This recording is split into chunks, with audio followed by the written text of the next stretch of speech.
Hello बच्चों, कैसे हो? उम्मीद करता हूँ बढ़िया होंगे। आज की क्लास में मैं सारे इंपॉर्टेंट क्वेश्चन करूंगा जो आपके प्रीवियस ईयर में आए हैं, क्योंकि देखो जो जब पेपर में आते हैं आपके वो पूरे 20 सवाल आते हैं और 20 सवाल आपके यहाँ पर ये 25 नंबर के होते हैं। एक सवाल 1.25 मार्क्स का। और जो पेपर होता है ना उसमें आसान और टफ दोनों क्वेश्चंस का मिक्स आते हैं, क्योंकि वहाँ पे बच्चा आसान तो कर लेते हैं लेकिन कठिन में अटक जाता है।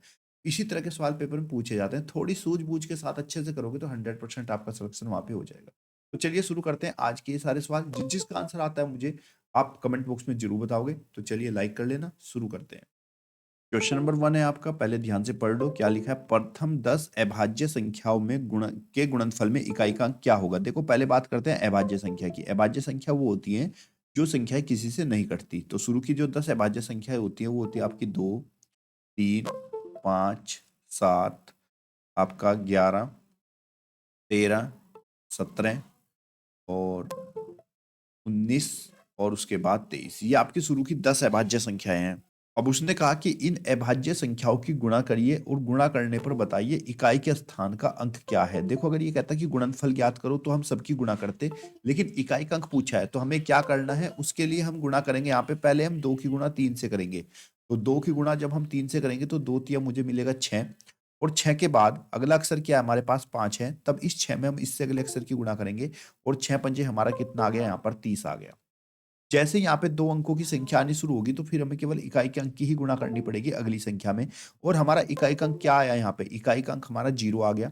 अगर हमारा गुणनफल है और गुणनफल में कहीं पर भी हमारा इकाई का अंक 0 आ जाता है तो ऐसी कंडीशन में अब हम किसी सी भी संख्या से गुणा करेंगे उसका उत्तर 0 ही आएगा। तो यहाँ पर इसका उत्तर आ जाएगा डी, 0। हमें सबकी गुणा करनी ही नहीं पड़ेगी। अगर कहीं पर भी इकाई का अंक हमारा 0 आ जाता है किसी भी संख्या में गुणा करने पर, तो हमेशा उन संख्या के गुणनफल में इकाई का अंक 0 ही होता है। ऑप्शन नंबर डी आपका राइट आंसर हो जाएगा। अब जैसे क्वेश्चन नंबर 2 है। क्वेश्चन नंबर 2 में इसने कहा कि यहाँ पर आपको दिया है 3207 गुणा 12 गुणा 17 गुणा 13 में ये गुणनफल में इकाई का अंक क्या होगा। तो हमें देखो इकाई का अंक बताना है तो हमें सबकी गुणा नहीं करनी है, सिर्फ इकाई के अंकों की गुणा करनी है। यहाँ पर इकाई का अंक है 7 और यहाँ पे इकाई का अंक है 2। तो हम गुणा करेंगे 7 की 2 से।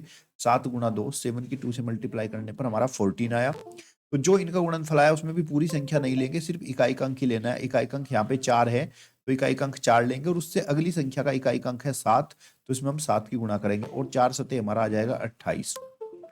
अब हमारी गुणा करने पर जो है हमारा 28 आया, तो हमें फिर से संख्याओं की गुणा नहीं करनी, सिर्फ इकाई का अंक लेना है। इकाई का अंक 8 है और अगली संख्या का इकाई का अंक 3 है। तो अब हम 8 की गुणा 3 से करेंगे और 8 3 हमारा 24 आएगा। उसके बाद आगे कोई भी संख्या नहीं है। तो यहाँ पर इकाई का अंक जो फाइनली बचा वो कितना बचा, हमारा 4 है। तो इन सभी संख्याओं के गुणनफल में इकाई का अंक भी हमारा 4 ही होगा। ऑप्शन नंबर सी आपका राइट आंसर। जब भी आपसे इकाई का अंक पूछा जाए तो आपको केवल बस उसका इकाई के अंकों की गुणा करनी है, ना कि सभी संख्याओं की गुणा। अगला प्रश्न देखो, ये भी बहुत बार पेपर में आते हैं इस तरह के प्रश्न कि दो संख्याओं का योग दिया जाता है, एक संख्या दूसरी संख्या से इतनी अधिक या कम बोल देता है और पूछा जाता है कि या तो बड़ी संख्या बताओ या फिर छोटी संख्या। यहाँ पर इसने हमसे पूछा है कि बड़ी संख्या क्या होगी। अगर हमसे पूछा जाता है कि बड़ी संख्या बताओ तो बड़ी संख्या के लिए आपको क्या करना है, जो भी अंकों का योग दिया है, जैसे कि यहाँ पर ये योग दिया है 2, यहाँ पर ये अंकों का योग दिया है आपका 2, 3, 4, 5, 6, 0। इस योग में अगर आपसे पूछिए बड़ी संख्या तो जितनी संख्या एक दूसरी से अधिक है उसको इसमें प्लस करेंगे। 0, 1, 0, 0, 1। क्या करना है आपको, जोड़ देना। अगर बड़ी पूछा, छोटी पूछेगा तो माइनस करेंगे, बड़ी पूछेगा प्लस। 0, 7, 5, 4, 4, 2। वैसे एक्स मान के करते हैं लेकिन उसमें बच्चे कंफ्यूजन होते हैं।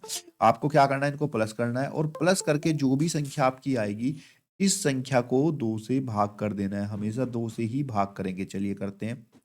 आपको 2 ही कम कितना हो गया आपका 2। भाग में आप इसको कट भी कर सकते हैं, ऐसे कट कर दो तो ज्यादा बेटर रहेगा। कट करेंगे तो 2 ही कम 2, 2 दूनी 4, 2 दूनी 4, 2 दूनी 4 और बचा 1। तो 2 अठे 16 और 2 पंजे 10। कितनी आई, ये आई आपकी संख्या 1,222,851।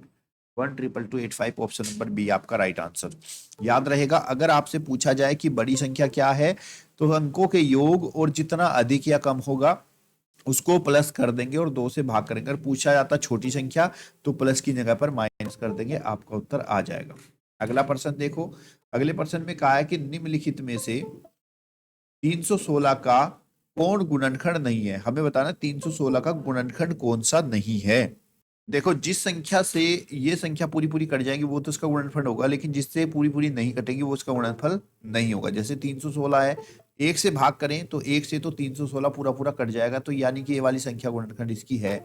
अब यहाँ पे बच्चे हमारा 158 लिखा हुआ है, अगर हम 158 से इसको काटते हैं तो 158 दूनी 316 होते हैं, इससे भी कट गया तो ये भी इसका गुणनखंड है। अब हम 79 से करते हैं, 79 से अगर हम 316 को कट करते हैं तो 79 फोर जा 316 होते हैं, इससे भी ये पूरा पूरा कट रहा है। तो अब हमारा 316 को जो है हम किससे 8 से काट के देखते हैं, अगर 8 से इसको भाग करते हैं तो ये 8 से भाग नहीं होगा, क्योंकि देखो 4 दूनी 8, 4 सत्ते 28 और 4 नीम 36, दो के पाड़े में 79 नहीं आता है, तो इसका मतलब ये संख्या जो है 8 जो है वो इसका गुणनखंड नहीं है। ऑप्शन नंबर डी आपका। कभी भी आपसे पूछा जाए कि एक संख्या उसके ये बताओ इनमें से कौन सा गुणनखंड नहीं है, तो हम इनसे इसको भाग करके देख लेंगे। जिससे पूरा पूरा कटेगा यानी कि शेषफल 0 आएगा वो इसका गुणनखंड होगा, और जिससे नहीं कटेगा वो इसका गुणनखंड नहीं होगा। अगला प्रश्न देखिए। इस सवाल में देखो आपको क्या कहा गया है, इसमें पूछा गया है कि ये संख्या दी है 4 की घात 11 गुणा 7 की घात 5 और गुणा 11 की घात 3, और हमें बताना है इसके कुल कितने अभाज्य गुणनखंड होंगे, आपको ये बताना है। तो जब आपको अभाज्य गुणनखंड बताने तो सबसे पहले आपको चेक करना है ये जो घातें हैं जी, ये जो घातों का ये जो आधार है नीचे वाला, ये अभाज्य संख्या है या नहीं है। तो देखो ये तो अभाज्य संख्या है तो इसमें कुछ नहीं करना। यहां पर भी देखा 7 भी आपकी अभाज्य संख्या है, लेकिन 4 जो है वो आपकी अभाज्य संख्या नहीं है। तो जो संख्या अभाज्य नहीं है पहले हम उसको अभाज्य संख्या में परिवर्तित करेंगे, उसके टुकड़े करेंगे, गुणनखंड करेंगे अभाज्य। जैसे 4 है तो 4 के अगर हम अभाज्य गुणनखंड करते हैं तो 4 के अभाज्य गुणनखंड 2 गुणा 2, यानी कि इसके जो अभाज्य गुणनखंड होंगे 4 के वो 2 गुणा 2 हो जाएंगे। तो 4 के अभाज्य गुणन 2 गुणा 2 को हम लिख सकते हैं 2 की घात 2। उसके बाद आपको क्या करना है, जिस संख्या के अभाज्य गुणनखंड नहीं है उसके हमने अभाज्य गुणनखंड करके कितने 2 की घात 2 आया, तो हम 4 को लिखेंगे 2 की घात 2 और उसकी घात हमें लिखना है 11। गुणा 7 अभाज्य था उसको ऐसे ही रखेंगे, और 11 भी अभाज्य है उसको भी हम ऐसे ही रखेंगे। उसके बाद जब घात के ऊपर घात होती है तो घातों की गुणा हो जाती है, 11 की 2 से गुणा करेंगे, 11 दूनी 22, तो ये आपका 2 की घात 22 गुणा 7 की घात 5 गुणा 11 की घात 3। अब आपको बताना कुल कितने अभाज्य गुणनखंड हैं। तो कुल अभाज्य गुणनखंड के लिए इनकी जो घातें होंगी, देखो अब सभी संख्याएं जो नीचे हैं वो अभाज्य हैं, तो अगर सभी संख्या अभाज्य हो जाएंगी तो इनकी जो घातें हैं उनको जोड़ दीजिए। 22 प्लस 5 प्लस 3, 22 5 27 3 30, तो इसके कुल अभाज्य गुणनखंड जो है वो 30 हो जाएंगे। ऑप्शन नंबर आपका बी जो है वो राइट आंसर। अगला प्रश्न है आपका कि 6 के पहले 4 गुणज का योग क्या होगा। देखो 6 के पहले 4 गुणज का मतलब है 6 का पहाड़ा 6 एकम 6, 6 दूनी 12, 6 तिया 18 और 6 चौक 24। अगर हम इनको प्लस कर देंगे तो पहले 4 गुणज हमें पास निकल के आ जाएंगे, लेकिन हम इसको कुछ अलग तरीके से सीखेंगे।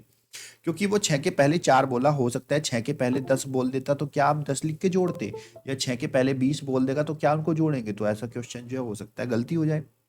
तो इसे करने का एक शॉर्ट ट्रिक है वो आप सीख लो, और अगर छोटी संख्या 3 4 तो आप इसको प्लस भी कर सकते हैं। तो उसका तरीका क्या है करने का वो सीख लो पहले आप। आपको क्या करना है, अगर आपको 6 के पहले 4 गुणज का योगफल बताना है तो जो 6 के पहले 6 के गुणज है इसको 6 को लिख लीजिए। 6 के बाद आपको गुणा करनी है, क्या लिखा है यहाँ पे 4 गुणज, जितने गुणज पूछे हैं उससे गुणा करो, और उसके एक ज्यादा से 4 से एक ज्यादा 5, और इसको 2 से भाग कर दो, तो आपके 6 के पहले 4 गुणज का योगफल आ जाएगा। काटते हैं इसको, 2 दूनी 4 तो 5 दूनी 10 और 10 6 60, तो 6 के पहले 4 गुणज का योगफल जो है वो आपका 60 होगा। ऑप्शन नंबर डी आपका राइट आंसर। आप इनको प्लस करोगे तब भी आपका उत्तर यही आएगा। मैं फिर से आपको बता देता हूँ, मान लो आपसे पूछा ए के प्रथम बी गुणज का योग बताओ, बी गुणज का योग, तो आपको क्या करना है, शॉर्ट ट्रिक बता रहा हूं। पहले आप लिखिए ए, फिर उसमें लिखिए बी से गुणा, और फिर गुणा करिए बी से एक ज्यादा है, यानी कि अगर 4 पूछे उससे एक ज्यादा से और 2 से भाग कर दोगे तो आपका उत्तर आ जाएगा यहाँ पर। क्लियर बच्चों। कोई डाउट है तो कमेंट बॉक्स में जरूर पूछना, और मैं चाहूंगा ये जो आखिरी सवाल है आपका इसका उत्तर आप ही दीजिए, लास्ट सवाल का आखिरी सवाल का उत्तर आप दीजिए कि 6 के प्रथम 5 गुणज का योगफल क्या होगा। और बच्चों इसी तरह के सवाल आपके पेपर में वहां पर भी आपसे पूछे जाएंगे, तो आपको बस अच्छे से ध्यान से इनको करना है सोल्व।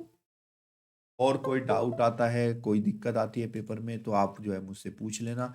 इसी तरह के सवाल आपके आएंगे। वैसे तो मैं आपको यहाँ पे जो है सारी चीजें अच्छे से कराऊंगा जिससे कि आप जो है पेपर में 100% राइट करके आओगे। चलिए आज की क्लास यहीं पे एंड करते हैं, तब तक के धन्यवाद। जय हिंद, जय भारत।